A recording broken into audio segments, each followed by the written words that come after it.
Hi friends, നമ്മളിന്ന് ഉണ്ടാക്കാൻ പോകുന്നൊരു ചിക്കൻ കട്ട്ലേറ്റാണ്.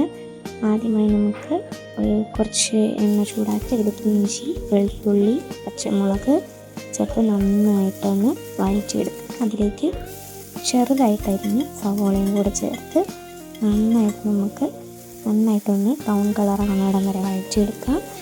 ഇത് നമ്മൾ ഉപ്പും മഞ്ഞൾപ്പൊടിയും ചേർത്ത് വേവിച്ച ചിക്കനാണ്. അതൊന്ന് മിക്സിയിൽ ഗ്രൈൻഡ് ചെയ്ത് നമുക്കതിലേക്ക് ചേർത്ത് മഞ്ഞൾപ്പൊടി, മുളക് പൊടി, മല്ലിപ്പൊടി, കുറച്ച് ജീരകപ്പൊടി, പെരുംജീരകമാണ്, അതുകൂടെ ചേർത്ത് നന്നായിട്ടൊന്ന് മിക്സ് ചെയ്ത് നമുക്ക് എടുക്കാം.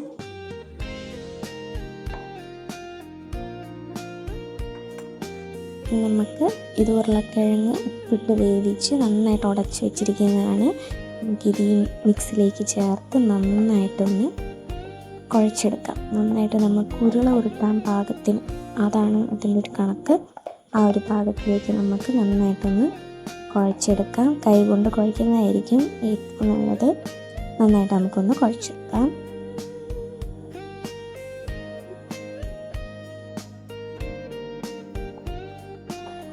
ഇനി നമുക്ക് ഈ മിക്സ് എല്ലാം ഓരോ ഉരുളകളായിട്ട് ഉരുട്ടി ജസ്റ്റ് ഒന്ന് എഗ്ഗ് ബീറ്റ് ചെയ്ത് വെച്ചിട്ടുണ്ട്. അതിലേക്കൊന്ന് ഡിപ്പ് ചെയ്ത് ഒരു 2-3 റസ്ക് പൊടിച്ചതുകൊണ്ട് അതിലേക്കൊന്ന് ജസ്റ്റ് ഡിപ്പ് ചെയ്തിട്ട് നമുക്ക് എടുക്കാം. അത് ക്രിസ്പി ആവാൻ വേണ്ടിയിട്ടാണ്.